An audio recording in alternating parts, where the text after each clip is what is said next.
perang harus berdarah, harus melihat saudara-saudaranya dibunuh supaya kau bisa hidup dengan baik.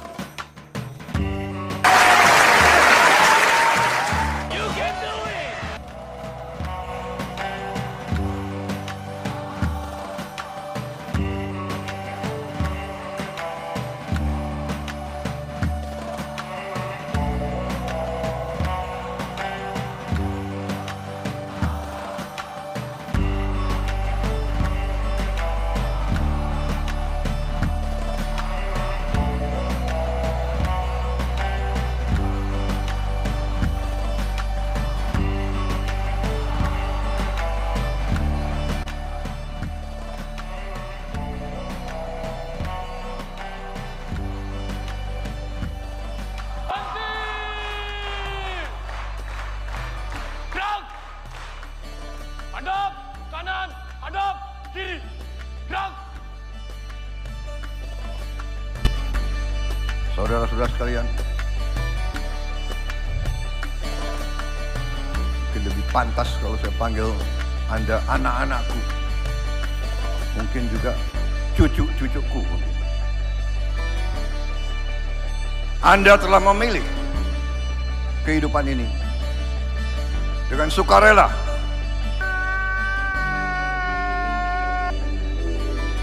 Anda telah digembleng, menempuh pendidikan yang cukup padat, lama. Tapi saya ingat waktu saya seusiamu, banyak di antara teman-teman saya yang mungkin kurang memahami apa itu arti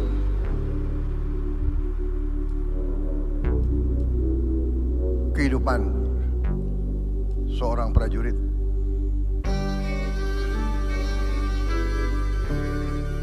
Seorang bayangkari negara. Di sini karena saya ketemu dan saya berhadapan dengan prajurit TNI dan prajurit kepolisian.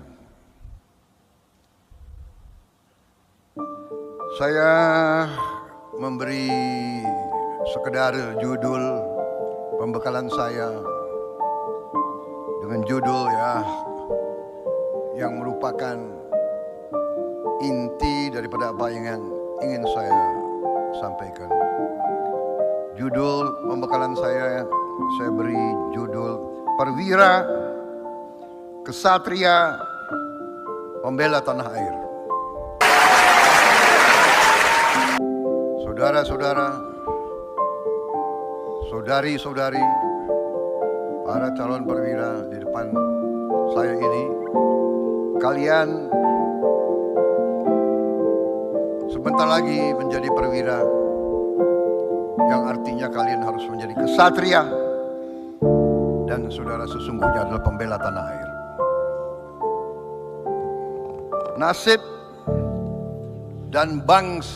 Nasib bangsa dan rakyatmu berada di pundakmu. Kau dipilih, kau diseleksi, kau digembleng untuk pada saatnya kau harus membela tanah airmu. Saudara-saudara,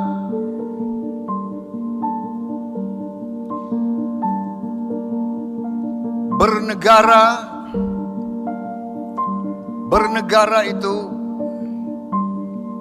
yang disebut oleh ilmuwan itu statecraft. Bernegara itu statecraft. Statecraft artinya adalah pengelolaan negara secara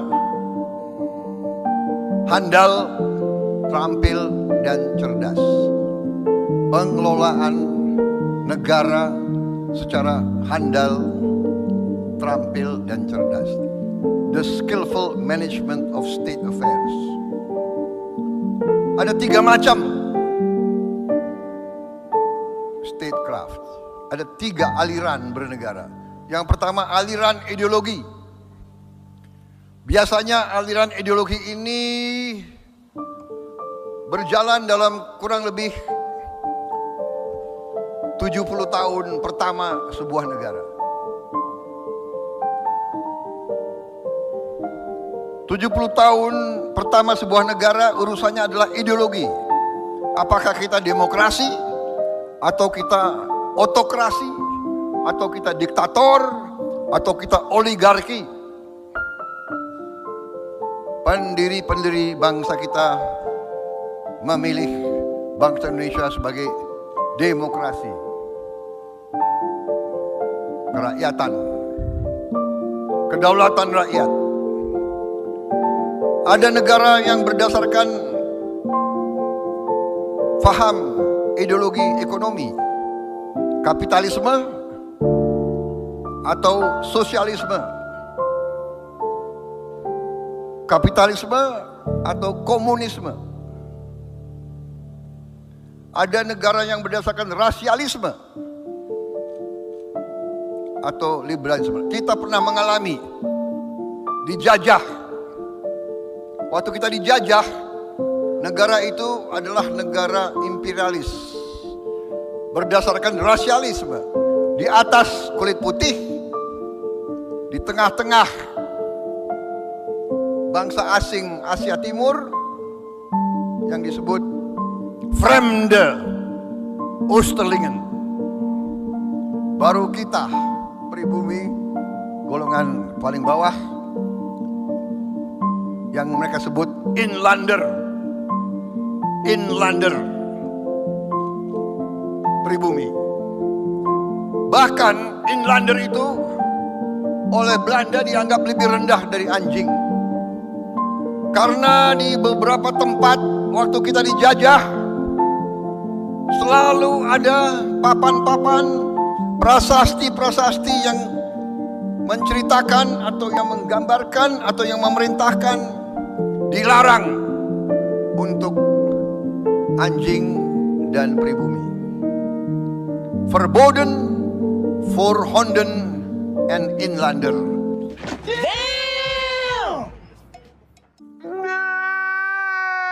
Yang ini agak salah terjemahannya. Kalau yang benar verboden, dilarang. For Honden, ya Honden dulu, baru Inlander. Honden and Inlander. Jadi anjing dulu baru kita. Kita di bawah anjing. Oh my God. Saudara-saudara sekalian, saya tahun 78, Letnan 1 Prabowo Subianto pernah membawa anak buah saya berenang di kolam renang Manggarai. Waktu itu kolam renang dari zaman Belanda yang paling murah, yang paling tua. Waktu itu sudah nggak begitu bagus, tapi saya bawa anak buah saya latihan berenang. Waktu itu si Jantung Kopassus tidak punya kolam renang. Waktu saya datang ke Manggarai, di kolam renang itu saya melihat ada prasasti di tembok yang tertutup oleh lumut. Oh my God. Wow. Ini tahun 78. Ya. 28 tahun setelah kita terima kedaulatan.